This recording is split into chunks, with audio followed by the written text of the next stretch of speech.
माधु, अरे अभी तक सोई है क्या? सुबह के 7 बज गए हैं, चाय तक नहीं बनी है। अरे मम्मी जी क्या करूं, कल रात काम करते करते इतनी थक गई थी कि आंख ही नहीं खुली। आजकल थकान इतनी हो जाती कि उठना ही मुश्किल हो जाता है। अगर घर में कोई नौकरानी होती ना तो शायद मैं थोड़ा जल्दी उठ पाती। अरे वाह, तुझे तो इस नौकरानी शब्द से बहुत प्यार हो गया है। पता नहीं कहाँ से लग गया ये रोग तुझे। अरे घर में लोग ही कितने हैं जो तू नौकरानी को रो रही है। अरे हमारे जमाने में हमने भी तो काम किया है, पर मजाल कभी घर में नौकरानी आई हो। हाँ मम्मी जी, तभी तो आपकी पीठ दर्द करती है, घुटने दुखते हैं। देखिए ना, अगर नौकरानी होती तो मैं आपके पैरों में रोज तेल लगा देती, मालिश कर देती, आप जो बोलती वो कर देती। अब आप ही अपना ख्याल रखती हैं, मुझे कितना बुरा लगता है, लेकिन क्या करें, अकेले हाथों से सब कुछ कर पाना आसान नहीं होता ना। अच्छा, तू कब से मेरी सेवा के बारे में सोचने लगी? मुझे खूब पता है, मन में तू न जाने मुझे क्या क्या कहकर कोसती होगी। अरे नहीं मम्मी जी, बिल्कुल नहीं। मैं तो आपको अपनी मम्मी से भी ज्यादा प्यार करती हूँ, बस जता नहीं पाती। क्या करूँ, टाइम ही नहीं मिलता। अच्छा अच्छा, अब तेरी नौटंकी खत्म हो गई हो तो चाय पिलाएगी जरा?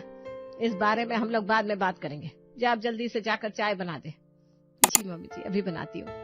मधु रोज नौकरानी के लिए ड्रामे करती और सरोज रोज उसकी बातों को आया गया करती थी। अब देखना यह है कि आगे चलकर इस सास बहू के ड्रामे में जीत आखिर किसकी होती है। तो चलिए मधु के पास किचन में। मम्मी जी ने आज फिर मेरी बात नहीं सुनी। अरे एक नौकरानी रख लेंगी तो क्या हो जाएगा, पर नहीं, वो कभी इस बात पर राजी नहीं होती। पर मेरा नाम भी मधु है, हार नहीं मानूंगी, नौकरानी तो मैं रखवा कर रहूंगी। और इस तरह खुद से बात करते हुए मधु ने चाय बनाकर सबको दी, फिर नाश्ता बनाने में जुड़ गई। थोड़ी देर में उसने नाश्ता बनाकर टेबल पर लगा दिया। सभी लोग नाश्ता करने आ चुके थे।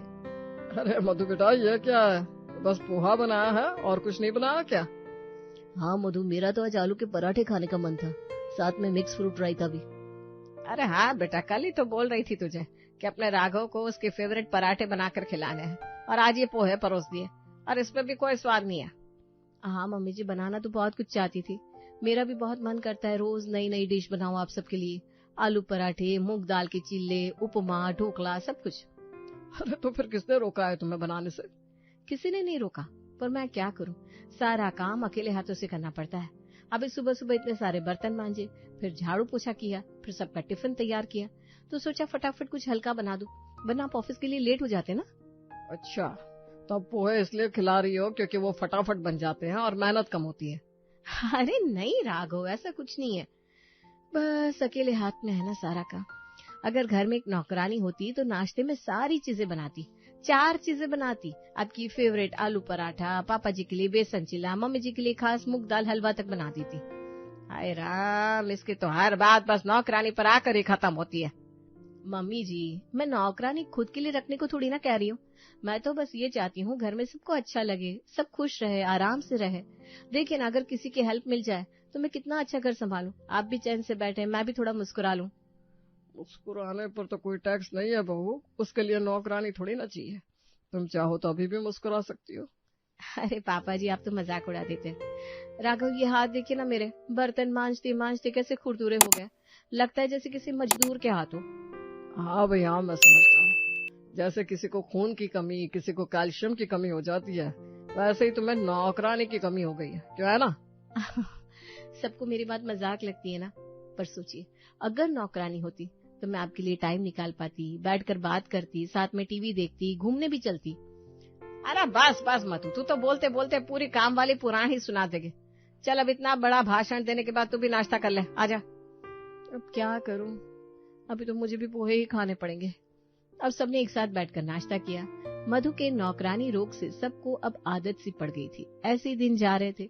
एक दिन शाम को मधु ने सरोज से कहा, मम्मी जी, ये रही सब्जियां, जरा काट दीजिए ना, मुझे बाकी का काम भी निपटाना है, कपड़े प्रेस करने हैं, पानी भरना है, कितने काम है मुझे अकेली पर। क्या कहा? अब तो मुझसे सब्जी कटवाएगी?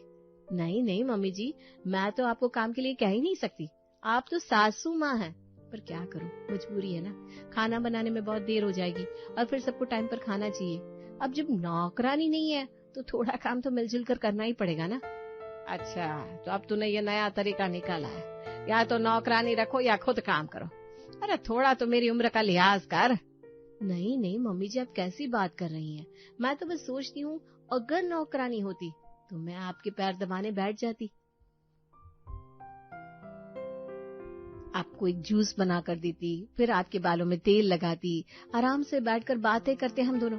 पर क्या करूं, हकीकत में तो मैं खुद ही नौकरानी बन गई हूँ। हाँ हाँ, सब समझती हूँ, ला दे, काट देती हूँ सब्जियाँ। ये भगवान, इस बहू के सिर से ये नौकरानी का भूत उतार दो। सरोज मन मारकर सब्जी काटने बैठ जाती है। अगले दिन सब बैठकर चाय पी रहे थे, तभी डोरबेल बजी। अरे मधु, देख तो कौन आया है। अरे श्यामा बुआ जी, आइए आइए। अरे वाह, ज्योति भी आई है। ये बहुत अच्छा किया बुआ जी जो आप ज्योति को भी ले आई। हाँ, मैं बस आ रही थी तो सोचा इससे भी ले चलूं, सबसे मिलेगी तो इससे भी अच्छा लगेगा। अरे वाह, बहू तो सच में बहुत सुंदर है जीजी आपकी, बिल्कुल सीधी सादी शालीन। आओ आओ बेटा, बैठो, थक गई होगी ना। पानी लाओ मधु। जी पापा जी, पानी तो मुझे लाना ही होगा। वो क्या है ना, हमारे यहाँ मेड नहीं है, तो सारा काम मैं खुद ही करती हूँ। लो, फिर से शुरू हो गई इसकी नौकरानी की पंचायत। और बताइए जीजी, ज्योति ने तो सारा घर संभाल ही लिया होगा। अरे हमारी ज्योति तो एकदम हीरा है, घर का सारा काम खुद करती है, झाड़ू से लेकर रसोई तक सब संभालती है। इतनी सीधी कि अपने लिए 1 मिनट भी नहीं निकालती। मैं तो कहती हूँ भगवान ने इसे बहुत सेवा भाव दिया है। बहुत बढ़िया जीजी, आजकल ऐसी बहुएं मिलती कहाँ। हाँ पापा, हमारे घर में तो उल्टा हाल है। यहाँ बहू नौकरानी की कमी से परेशान है। चुप कर तू।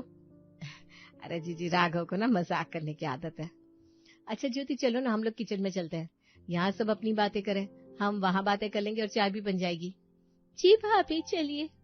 ज्योति और मधु किचन में चले गए। और बताओ ज्योति, तुम इतनी शांत क्यों हो गई? अभी कुछ दिन पहले शादी में जब देखा था तुम्हें, कैसे चहक रही थी, और अब तो जैसे चेहरा मुरझा सा गया है तुम्हारा। अरे भाभी क्या करे, घर का सारा काम मैं ही करती हूँ। सुबह से रात तक वही रसोई, वही झाड़ू पोछा, पर ये सब तो मुझे करना ही है ना, क्योंकि अब बहू हूं ना मैं। अरे पर थोड़ा अपने लिए भी सोचो ना, खुद की भी तो जिंदगी है। देखो तुम्हारे हाथ बर्तन मांज मांज कर खुरदुरे हो गए। अरे ये उम्र सजने संवरने की है, ना कि हाथ खराब करने की। भाभी, बात में दम तो है आपकी। कभी कभी लगता है मैं खुद को भूल गई हूँ इस घर के कामों में। बस यही तो कह रही हूँ मैं। देखो महीने के 25,000 रूपए कमाती हो ना वर्क फ्रॉम होम से, अगर 5,000 की नौकरानी रख लो, शायद इससे तुम्हारा काम भी अच्छा होगा। 25 की जगह 50,000 भी कमा सकती हो। कम पैसे नहीं, काम का बोझ कम करो और अपना ख्याल रखो। बात तो सच कह रही है आप। 1 मिनट रखने से मुझे आराम मिल जाएगा और मैं अपने ऑफिस के काम पर ध्यान भी दे पाऊंगी। हाँ, और देवर जी को भी टाइम दे पाओगी, वरना वही चूल्हे चौके में पूरी उम्र गुजर जाएगी। इतना कमाती हो, 5,000 की मेड तो रख ही सकती हो। हाँ हाँ, मुझे तो अब नौकरानी रखनी है। तो बस ठान लो, अब खुद की सुनो, घर वालों से साफ बोलो, मुझे नौकरानी चाहिए। ये देखो, बातों बातों में टाइम का पता ही नहीं चला, चाय भी बन गई। चलो सबके लिए चाय नाश्ता लेकर बाहर चलते हैं। मधु ने ज्योति के दिमाग में भी नौकरानी वाला कीड़ा डाल ही दिया था। अब वो दोनों चाय नाश्ता लेकर सबके पास हॉल में पहुंची। तब ज्योति ने श्यामा से कहा, मम्मी जी, मुझे आपसे एक बात करनी है। क्या हुआ बेटा, अचानक तुझे मुझसे क्या बात करनी है? आप ही बोलिए मम्मी जी, कोई बात है? आपने आज तक एक नौकरानी तक नहीं रखी। हर काम मैं ही करती हूँ सुबह से रात तक, फिर ऑफिस का काम भी करती हूँ। हम आज ही एक नौकरानी रखेंगे, अब मैं खुद का भी ख्याल रखूंगी। देखिए तो काम कर करके मेरी क्या हालत हो गई है, बिल्कुल मूर्ख हूँ मैं, कितनी मुरझा गई हूँ। अरे अभी तो तू ठीक ठाक थी, ये अचानक क्या हो गया? तूने पहले तो नहीं कहा नौकरानी के बारे में, ये अचानक किसने तेरे दिमाग में ये बातें डाल दी? भाभी ने कुछ गलत नहीं कहा, अब मैं भी तो इंसान हूँ, थकती हूँ, मुझे भी आराम चाहिए। और मैं तो कहती हूँ हम दोनों अभी चलते हैं नौकरानी ढूंढने। अरे सरोज, तेरी बहू ने मेरी सीधी सादी ज्योति को भी भड़का दिया। अभी तक इसने एक रुमाल नहीं मांगा था, सारे काम चुपचाप करती थी घर के, और आज इसे नौकरानी चाहिए। अरे जीजी, अब क्या बताओ, इस मधु ने तो नौकरानी नौकरानी करके नाक में दम कर दिया है। ये बस एक ही बात करती है, नौकरानी रख दो, और इसीलिए इसने ज्योति से भी यही बात कही। अरे मम्मी जी, मैंने क्या गलत कहा? हर इंसान को थोड़ा आराम चाहिए, अब ज्योति को भी अपने लिए सोचना चाहिए ना। चलिए मम्मी जी, आज ही हम नौकरानी रखेंगे, वरना मैं बर्तन नहीं मांजूंगी, वो आपको ही धोने पड़ेंगे, सोच लीजिए। अरे नहीं, हम आज ही नौकरानी रखेंगे। अब मुझे इस उम्र में बर्तन मत धुलवा। अच्छा शंकर, सरोज मैं चलती हूँ। श्यामा ज्योति के साथ चली गई। सरोज ने अपने माथे पर हाथ रखकर कहा, हे भगवान, अब तो हद हो गई। इस बहू ने तो दूसरों की बहू को भी नहीं छोड़ा। खुद तो नौकरानी की रट लगाई रहती है, अब तो इसने दूसरों की बहुओं को भी भड़काना शुरू कर दिया। जब आपको इतना पता है तो फिर रख क्यों नहीं देती मेरे लिए एक नौकरानी? अरे मुझे फुर्सत मिलेगी तो मैं आपकी ही काम कर पाऊंगी ना, आपकी सेवा भी करूंगी। लो, फिर शुरू हो गई। अरे तूने तो जैसे नौकरानी रखो आंदोलन ही छेड़ दिया है। मैं तो थक चुकी हूँ तेरी इस नौकरानी की रट से। अरे भाग्यवान, इतना गुस्सा क्यों कर रही हो? बहू ने कौन सा जुर्म कर दिया? उसने तो बस अपने मन की बात कही है। बात कही है? अरे उसने जीजी की बहू को नौकरानी के लिए भड़काया है। अभी देखना जीजी मोहल्ले में कैसे सबको बताएगी।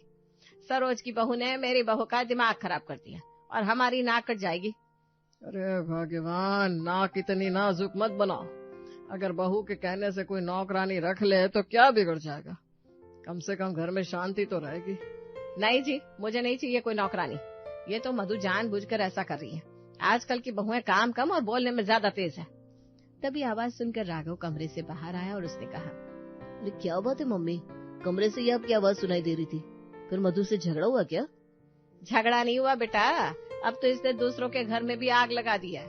तेरी बुआ जी आई थी अपनी बहू ज्योति के साथ, हमारी प्यारी मधु ने उससे भी नौकरानी रखने पर मजबूर कर दिया। क्या बात कर रही हो मम्मी, मधु ने तो सच में नौकरानी सेवा शुरू कर दी है।